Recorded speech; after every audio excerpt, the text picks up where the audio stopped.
Hello students, आज हम application of derivative के चैप्टर को कंटिन्यू करेंगे और इस चैप्टर के अंदर ऑलरेडी हम एप्लीकेशन ऑफ डेरिवेटिव के total revenue, average revenue and marginal revenue को हम सीख चुके हैं।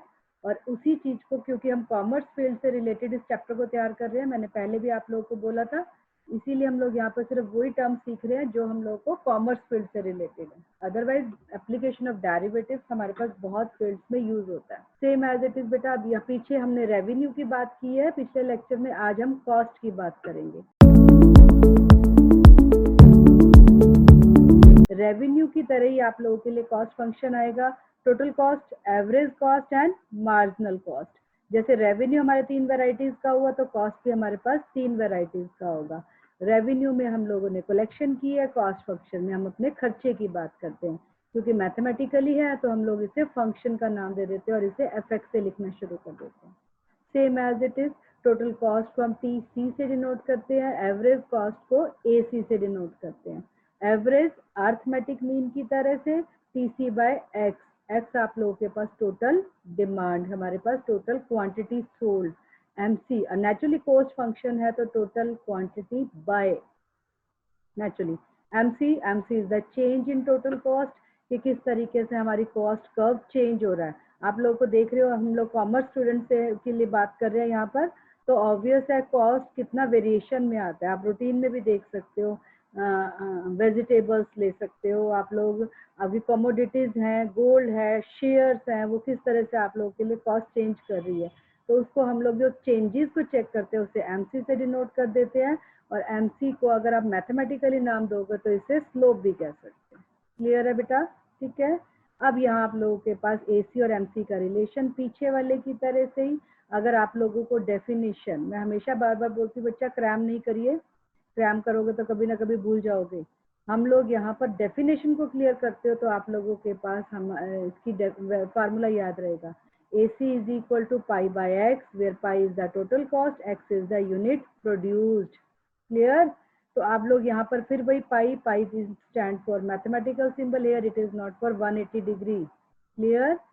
तो आप लोगों को सिंबॉलिकल है, स्टैंडर्ड नहीं है, इसलिए इस चीज को ध्यान रखिएगा। हम लोगों को एसी और एमसी के बीच में रिलेशन फाइंड आउट करना है। चलो, सबसे पहले हम लोग एमसी फाइंड करते हैं, ताकि वहां पर कहीं ना कहीं एसी की वैल्यूज आएंगी और हम लोग उसे यूज कर लेंगे। डी पाई बाय एक्स का हम डेरिवेटिव ले रहे हैं, क्वोशिएंट रूल लगने वाला है। फार्मूले की आपको जरूरत सिर्फ रहेगी, प्रूफ की जरूरत नहीं है, बट आप लोगों को थोड़ा ध्यान रहे। X square v derivative of u minus u derivative of v. V आप लोगों के लिए ऊपर वाले टर्म को हम लोग यू का नाम देते हैं और नीचे वाली को आप लोग वी का नाम देते हैं। X d pi by d x minus पाई, क्योंकि एक्स का डेरिवेटिव 1 हो गया। एक्स कॉमन निकाल दीजिए, अंदर आएगा आपके पास d pi by d x minus pi by x. ये पीछे की तरह स्पेशली जान के एक्स कॉमन निकाला गया ताकि हमारे पास पाई बाय एक्स आ जाए। और अगर पाई बाय एक्स आएगा तो उसके लिए हम लोग क्या यूज कर सकेंगे? एसी यानी एवरेज कॉस्ट। चलिए, एक्स नीचे से कैंसिल करता है एक एक्स को, और अगर ये कैंसिल करता है तो आप लोग के पास आया 1 by x d pi by d x minus pi by x. 1 by x as it is, d pi by d x, ये हमारे पास डेरिवेटिव है किसका? पाई का। What is pi? Total cost. और अगर टोटल कॉस्ट का अगर हम डेरिवेटिव ले लेते हैं, that will be equal to MC, और pi by x is your AC. इस तरीके से slope of AC curve is 1 by x MC minus AC. Clear? Next is the relation between AC and MC। Same उसी तरह से average cost के according ही हमारे पास मार्जिनल कॉस्ट यानी स्लोप की बात होगी आप लोगों के लिए। हमारे पास जब AC fall slope is negative, then MC is always less than AC। वैसे आप लोगों को प्रूफ की जरूरत नहीं है, बट मुझे लग रहा है आप लोग यहाँ दिख रहा होगा, हमारे पास रिलेशन पड़ा है 1 by x MC minus AC। Slope side negative आ रही है। आप लोग को मैंने पहले भी 1-2 बार ग्राफ बना के दिखाया, this is your negative slope. अगर वो नेगेटिव सेंस में आ रही है तो एक्स हमारे पास वेरिएशन में गया राइट साइड पर, MC minus AC less than 0, then MC is less than AC। Clear? Next है, if AC slope of AC is 0, अगर ये 0 हो जाए तो जो AC होगा वो आप लोगों के पास MC के इक्वल होगा। Clear? AC is minimum and it is equal to MC minus AC. Third one, if slope is greater than 0, अगर स्लोप आपके पास ग्रेटर देन 0 है देन AC राइजेज और स्लोप अपवर्ड, यानी MC होगा ग्रेटर देन 0। MC मतलब changes, changes positive science में है तो AC अपना होगा राइज कर रहा है। क्लियर? चलो इसके कुछ एग्जांपल्स देखते हैं, बहुत इजी, बहुत सिंपल। जितने भी हमने फार्मूलाज के प्रूफ किए उन प्रूफ की आपको जरूरत नहीं है, जस्ट आप लोगों को फार्मूले ध्यान रखिए। बट प्रूफ का आप लोग फार्मूलाज के प्रूफ देख लोगे तो अगर कहीं दिमाग से निकल भी जाता है और आपने डेफिनेशन क्लियर की है तो हम लोग कर सकते हैं। चलो, रेवेन्यू फंक्शन कैपिटल R से डिनोट करता है, कॉस्ट फंक्शन T से डिनोट करता है। We have to find AC average cost, MC marginal cost, AR average revenue and MR for marginal revenue. Clear है बेटा? चलो शुरू करते हैं। R हो गया 14, इन्होंने नेक्स्ट पिछली एक्सरसाइज जो पिछला हमने लेक्चर किया था उसे क्वेश्चन कंबाइन कर दिया गया। R is equal to 14 minus x square, what will be the AR? Definition याद करिए, average divide by x and what is the MR? MR में हम लोग उसको डिवाइड करके उसका डेरिवेटिव ले लेंगे 14 minus 2x। Now what is T? Cost function. उसके बाद AC average cost divided by x, what is MC? Derivative. बहुत सिंपल टर्म है, डेरिवेटिव भी बहुत आराम से ले सकते थे। हमारे पास दो टर्म है प्रोडक्ट में, x into x square minus 2। चाहते तो हम उसमें मल्टीप्लाई मेथड लगाते u इंटू वी, बट ये ज़्यादा बेटर रहेगा, जिसमें हम लोगों ने इक्वेशन को मल्टीप्लाई कर दिया और मल्टीप्लाई करके फिर हमने डायरेक्ट। क्लियर है? नेक्स्ट एग्जांपल देखते हैं आप लोगों को। Given the total cost function of a firm, हम लोग को टोटल कॉस्ट फंक्शन दे दिया गया और यहाँ ये C से डिनोट किया गया। यहाँ आप कंफ्यूज मत होइएगा बेटा, मैंने आपको बहुत बार बोल चुकी हूँ इस चीज के लिए, ये सब सिंबॉलिकल है, नॉट द स्टैंडर्ड। अभी पिछले क्वेश्चन में आप लोगों ने टोटल कॉस्ट फंक्शन को T से डिनोट किया था और यहाँ पर ये C से डिनोट करा। जो भी आपको इजी लगता है, और अगर मेरी प्रेफरेंस कहेंगे तो शायद मैं तो C से ही डिनोट करना चाहूंगी। याद रहता है, रेवेन्यू है तो R से, कॉस्ट है तो हमारे पास C से। Find the fix cost 1, variable cost 2, average cost 3, average variable cost 4, average fix cost 5 और मार्जिनल कॉस्ट 6। आप लोगों को 6 टर्म्स फाइंड आउट करनी है और एक एक करके हम लोग इसे निकालना शुरू करते हैं। एक ही पर्टिकुलर हमारे पास फंक्शन ये सारी वैल्यूज निकल आएंगी। ठीक है, चलो शुरू करते हैं। C हम लोग को दिया गया Q square minus 5Q plus 6। Fix cost कब? जब हम लोगों को TC फाइंड आउट करना है और TC हमारे पास Q इज इक्वल टू 0, यानी अगर हमारे पास फिक्स कॉस्ट फाइंड करनी है, ऑब्वियस ये तो पता लग रहा है बेटे, तो डेफिनेशन ही बोलती है हम लोगों को फिक्स कॉस्ट हमने देखने की कितनी वैल्यूज फिक्स्ड है ही है, तो Q 0 होगा। Naturally Q is the variable, Q की वैल्यू 0 रखते हैं तो आपके पास फिक्स कॉस्ट आ गई और इस तरीके से आपके पास पहले क्वेश्चन का answer. Now you have the total cost, ये आप लोगों को पता है total cost is equal to fix cost plus variable cost. Definition ही है तो हम लोगों की, कॉमर्स स्टूडेंट है इसे तो आप जानते ही होंगे। और हमें क्या निकालना है? Variable cost. We have to find variable cost. What will be the second question में? What will be equal? इसकी इक्वेशन कैसे तैयार होगी? TC minus FC। व्हाट is TC? TC is your Q square minus 5Q plus 6 FC। Symbol ध्यान रखिएगा बेटा, symbol मत छोड़ दीजिएगा, नेगेटिव है, सॉल्व करते हैं तो आप लोगों के पास आएगा Q स्क्वायर माइनस 5Q। इस तरीके से ये आप लोगों के पास आपका सेकेंड आंसर है। अब आपके पास एवरेज कॉस्ट मतलब थर्ड वैल्यू, थर्ड आंसर निकालने लगे हैं बहुत आराम से। TC को Q से डिवाइड कर देंगे, हम अक्सर X से डिनोट करते थे, बट ये मैंने लास्ट लेक्चर में भी बोला है, ये क्वांटिटी को Q से भी डिनोट कर देता है और X से भी डिनोट कर देता है। कोई भी सिंबल आप लोग यहाँ पर यूज कर सकते हैं। चलो Q से डिवाइड करेंगे, आप लोग का एवरेज कॉस्ट आई, एवरेज वेरिएबल कॉस्ट, जो भी वेरिएबल कॉस्ट आई है, ठीक है, उसका एवरेज फाइंड आउट करना है तो उसे आप लोग Q से डिवाइड कर देंगे, तो ये आपका एवरेज वेरिएबल कॉस्ट यानी फोर्थ आंसर है। Next you have the average fixed cost. Fix cost का एवरेज फाइंड आउट करना है, फिक्स कॉस्ट को आप Q से डिवाइड करिए, तो ये आप लोगों के पास आपका फिफ्थ आंसर आ गया। Now you have the marginal cost. Marginal cost तो हमने टोटल कॉस्ट से निकल कर आता है, उसका आप डेरिवेटिव लेंगे with respect to x, but यहाँ पर आप लोगों ने सिंबल यूज किया है Q, with respect to Q derivative लेंगे तो आप लोगों के पास आपका सिक्स्थ आंसर आ गया। क्लियर? ठीक है, चलिए आगे चलो। No pi is equal to AX square plus BX plus C। आप लोगों को फाइंड आउट करना है, टोटल कॉस्ट फंक्शन दिया हुआ है, फाइंड करना है AC, MC, slope of AC and slope of MC। ध्यान रखिएगा बच्चा, यहाँ पर स्लो AC, ओनली AC नहीं लिखा, आप लोगों को लिख दिया गया AC फंक्शन। तो इसलिए आपको यहाँ कंफ्यूज होने की जरूरत नहीं है, क्योंकि आंसर वेरिएबल फॉर्म में आता है, इसीलिए इसको ओनली AC ना लिखकर इसने AC फंक्शन का नाम दे दिया, इसलिए कंफ्यूज मत होइएगा बच्चा। बस आप लोगों को ये ध्यान रखिए, जो AC आ रहा है that is your AC function.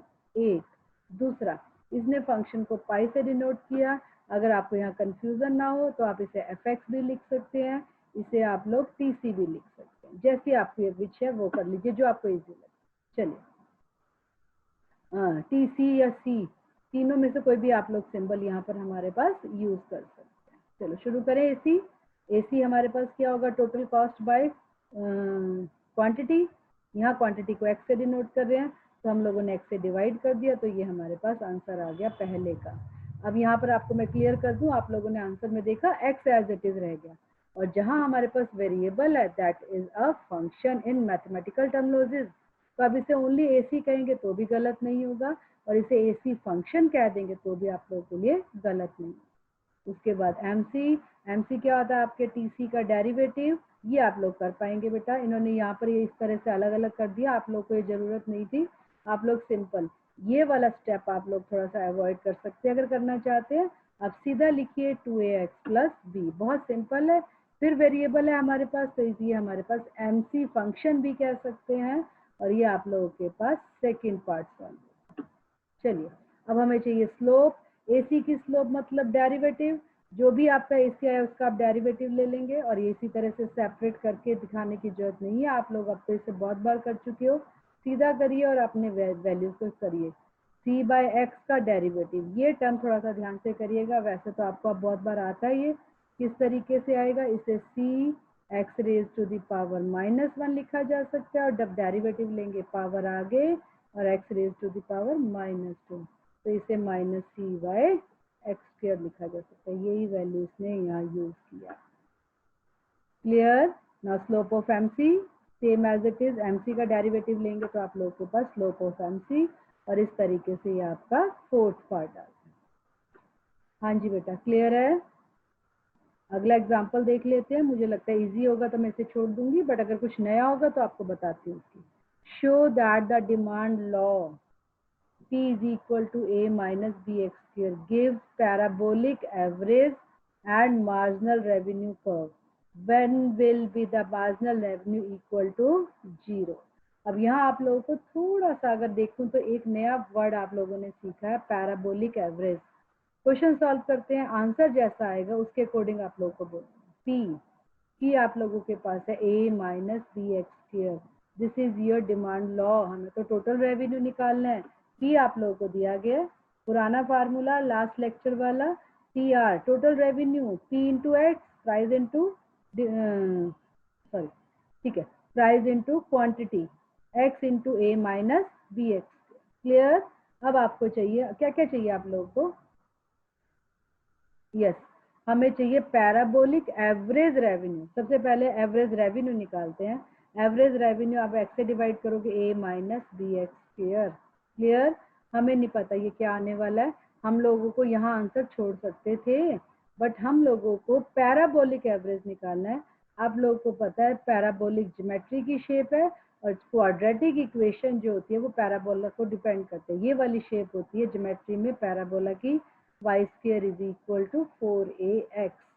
एक वेरिएबल सिंगल हो और दूसरा वेरिएबल स्क्वायर की फॉर्म में हो तो वो आपकी पैराबोलिक शेप होती है, बट पैराबोलिक शेप एक ही नहीं होती, पैराबोलिक शेप 4 तरह की हो सकती है जो स्टैंडर्ड है, अदरवाइज तो कोई भी शेप हो सकती है।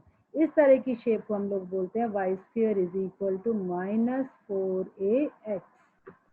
एक शेप और बनाकर दिखाती हूँ जो स्टैंडर्ड 4 होती हैं आप लोगों के लिए।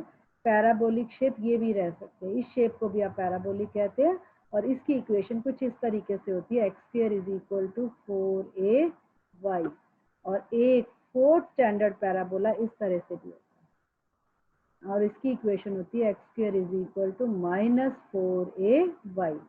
अगर आप लोगों का जो एवरेज रेवेन्यू आया है उसकी इक्वेशन इन चारों में से किसी भी वैरायटी की फॉर्म में आए, then this is known as your parabolic average. Clear? अभी हम देख लेते हैं कैसा आ रहा है।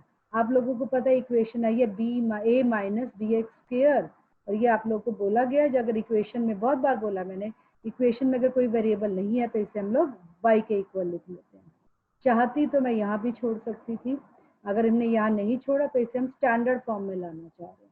क्या होगा आप लोगों के लिए बी एक्स स्क्वायर, क्योंकि अक्सर ये जरूरी नहीं है, हार्ड एंड फास्ट रूल नहीं है, अक्सर आप लोगों ने देखा चारों की चारों इक्वेशन में राइट साइड पे तो हम लोगों के पास स्क्वायर की टर्म होती है, और लेफ्ट साइड पर, गलत बोली है ना, यस, लेफ्ट साइड पे स्क्वायर की टर्म होती है और राइट साइड पर लीनियर टर्म होती है। Clear? X square is equal to -1/b y minus a। आप लोग इसे यहाँ छोड़ सकते हो, ये वाला पैटर्न आपको करने की जरूरत नहीं है, क्योंकि अगर इस शेप में आ गया तो ये पैराबोला होगा। बट आपका यहाँ क्वेश्चन ये हो सकता है कि इस तरह का पैराबोला, तो ये चारों में से कोई इक्वेशन नहीं बना, क्योंकि मैंने आप लोगों को बोला बेटा पैराबोला की शेप तो कुछ ऐसा भी हो सकती थी, ये भी तो पैराबोला है जो स्पेस में बनते हैं, ये भी पैराबोला है जो स्पेस में बनता है।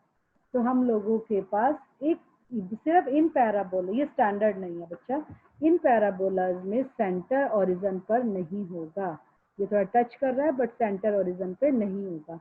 तो बट सिर्फ पैराबोला की पहचान आपको ये रहेगी, एक वेरिएबल लीनियर और सेकंड वेरिएबल स्क्वायर की फॉर्म में, तो ऑब्वियस है वो हमारे पास पैराबोलिक शेप आएगी। इट मीन्स एवरेज रेवेन्यू को कभी आप ड्रॉ करोगे ग्राफिकल फॉर्म में, सीखा आपने ग्राफ बनाने ना, तो आप लोग देखोगे जो शेप आएगी वो कैसी आएगी, पैराबोलिक शेप आएगी, बाउल वाली शेप, इस तरह से जो बाउल वाली शेप हो जाती है उसे हम लोग parabola. Clear? Now you have the marginal revenue. Marginal revenue निकालते हैं, हम लोगों को पता है टोटल रेवेन्यू का डेरिवेटिव, वो तो आप कर पाए, और फिर इसे y के इक्वल लिखा, सॉल्व किया तो हमारे पास ये वाली वैल्यू आ गई, सेम एज इट इज। हम लोगों को ये पैराबोलिक शेप नहीं लग रही है, बट मैंने आप लोगों को बोला एक साइड हमारे पास लीनियर और सेकेंड साइड हमारे पास क्वाड्रेटिक, तो ये पैराबोला होगा। सब्स्टिट्यूशन मेथड से इसे स्टैंडर्ड फॉर्म में कन्वर्ट करने की कोशिश की गई है, बट आप लोगों को इसे करने की जरूरत नहीं रहेगी, क्योंकि हम लोगों के पास पैराबोलिक शेप ड्रॉ नहीं करनी, सिर्फ बताना है कि हमारा जो ग्राफ है वो पैराबोला की शेप लेने लगा है। Just for sake of knowledge आपको बताऊं, ये वो पैराबोला होंगे जो स्पेस में कहीं बनेंगे, जैसे मैंने आपको ऊपर शेप बनाकर दिखा दी, जिसमें सेंटर जो है ओरिजिन पे नहीं। क्लियर? चलिए next question, pi is equal to A Q square plus B Q plus C, and you have to find A C M C. Slope of A C को हमें इसके इक्वल प्रूव करना है M C minus A C by Q. तो यहाँ मैं ना तो आपको ए सी कराने वाली हूँ, आप खुद से प्रैक्टिस करेंगे, ना मैं एम सी कराने वाली हूँ, आप खुद से प्रैक्टिस करेंगे। हम लोग इस लास्ट पार्ट इसका जो ये वाला पार्ट है जिसे मैं मार्क कर देती हूँ, इस पार्ट को हम लोग प्रूव करते हैं। चलो सबसे पहले स्लोप ऑफ ए सी निकालते हैं। स्लोप ऑफ ए सी में मतलब ए सी का आप लोग डेरिवेटिव लेंगे, फिर वही वेरिएबल के लिए Q, Q stand for quantity, derivative लोगे तो विद रिस्पेक्ट टू क्यू, ध्यान रखिएगा बच्चा, इसको यहाँ छोड़ दिया गया, ये आप लोगों के पास आपका लेफ्ट साइड आ गया। Clear?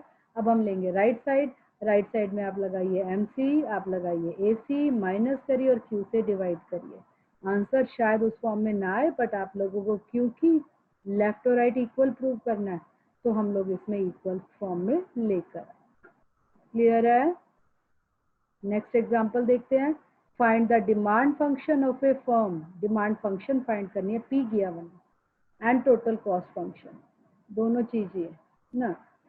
Demand function of firm given है आप लोगों को, टोटल कॉस्ट फंक्शन भी गिवन है, यस।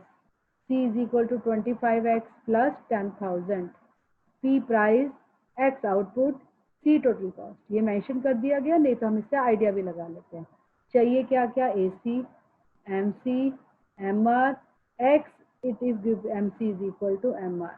हाँ जी बेटा, सेम इस क्वेश्चन में आप ए सी, एम सी और एम आर तीनों निकाल सकते हैं। मैं आपको सिर्फ फोर्थ पार्ट की तरह देखते हैं, we are given that M C is equal to M R, M C और एम आर को इक्वल रखा, एक्स की वैल्यू आ गई और वो हमारे पास हमारा आंसर। क्लियर है? नेक्स्ट क्वेश्चन बहुत इजी है, find M C, M R, Q given है, एम सी और एम आर की वैल्यू होगी तो आप लोग इसे कर लेंगे। ये क्वेश्चन आप लोगों के लिए है। नेक्स्ट फिर कराना चाहूंगी थोड़ा सा आप लोगों को, क्योंकि इसमें आपको स्टेटमेंट कन्वर्ट आउट करनी है। ध्यान से, बहुत ध्यान से पढ़िए स्टेटमेंट, क्योंकि अगर स्टेटमेंट को, मैं हमेशा बोलती हूँ बेटा, स्टेटमेंट को रीड करने में अगर आप 2 सेकंड एक्स्ट्रा लगाएंगे, सिर्फ 2 सेकंड से, तो उसको सॉल्व करने का 4 सेकंड का टाइम रिड्यूस हो जाएगा। इट मीन्स स्टेटमेंट पे टाइम ज्यादा लगाइए, सॉल्व तो और कंपैरेटिवली फास्ट होगा। चलो शुरू करते हैं। अ garment manufacturer is planning producing of new variety of shirt. ठीक है, it involve initially a fix cost of 1.50 lakhs। ठीक है, वेरिएबल कॉस्ट इज ₹150 पर for each shirt. Variable cost हमारे पास आ जाती है कंपनीज के लिए, हम लोग करते हैं। If the shirt can be sold for ₹350, then find cost function, revenue function, profit function, break even point. Break even point, आप लोग इकोनॉमिक स्टूडेंट हो, आप लोगों को पता है, वैसे ही इन्होंने ब्रैकेट में मेंशन कर दिया, बट इसको ये मेंशन करे ये जरूरी नहीं है। ब्रेक इवन पॉइंट जहां पर हमारे पास नो प्रॉफिट नो लॉस यानी इक्विलिब्रियम की पोजीशन है। ठीक है, चलो शुरू कर देते हैं। फिक्स कॉस्ट आप लोगों के पास है 1.50। ठीक है, तो इसको इसने रुपीज में कन्वर्ट कर लिया प्रॉपर फॉर्म में, ताकि डेसिमल हट जाए। वेरिएबल कॉस्ट आप लोगों के पास है ₹150 एक्स। क्यों एक्स? क्योंकि हमें क्वांटिटी नहीं पता, और हमने क्वांटिटी को यस मिस कर दिया ऊपर, क्वांटिटी को हमने लेट किया एक्स। वेरिएबल कॉस्ट एक शर्ट की 150 है, तो टोटल जितनी भी बनेगी उसकी आपके पास कितनी हो जाएगी? 150 एक्स। चलिए बेटा, अब कॉस्ट, टोटल कॉस्ट इसने सी लिख दिया, आप टीसी लिखते तो भी गलत नहीं होता, और वो आप लोगों के लिए क्या होगा? Variable cost plus fix cost. आ गया हमारे पास, इक्वेशन तैयार हो गई। और अब हम शुरू करते हैं आप लोगों के लिए वैल्यूज की से। इससे से टी आर निकालेंगे, मुझे लग रहा है कर पाओगे, अब आप कर पाओगे। टी आर निकाल सकते हैं, टोटल कॉस्ट माइनस सी निकाला, और ब्रेक इवन पॉइंट वो जब आपके पास टी आर और सी इक्वल है। अभी मैंने आपको बोला नेचुरली रेवेन्यू और कॉस्ट बराबर होगी, तो नो प्रॉफिट नो लॉस, और नो प्रॉफिट नो लॉस को हम लोग कौन सी सिचुएशन बोलते हैं? ब्रेक इवन पॉइंट की। और हमने यहाँ ब्रेक इवन पॉइंट को सॉल्व करते हो तो एक्स की वैल्यू कितनी आती है? 750। इट मीन्स अगर वो मैन्युफैक्चरर 750 शर्ट्स बना रहा है और उस पर 1.50 lakhs हम लोग कॉस्ट करता है, और उसकी वेरिएबल कॉस्ट हमारे पास 150 रुपीज की आती है, तो वो नो प्रॉफिट नो लॉस में रहेगा। अब इससे इट मीन्स अगर उसे प्रॉफिट चाहिए तो उसको अपनी क्वांटिटी को 750 से बढ़ाना पड़ेगा। 750 तक रहेगा तो वो नो प्रॉफिट नो लॉस में रहेगा, अदरवाइज उसकी वैल्यू इंक्रीज हो जाएगी। क्लियर है? This is all about your today's topic. और इसके साथ ही हमारे पास ये टॉपिक खत्म हो गया, total marginal cost, average cost, which is the part of application of derivative. Next lecture के साथ फिर मिलते हैं। ओके बेटा।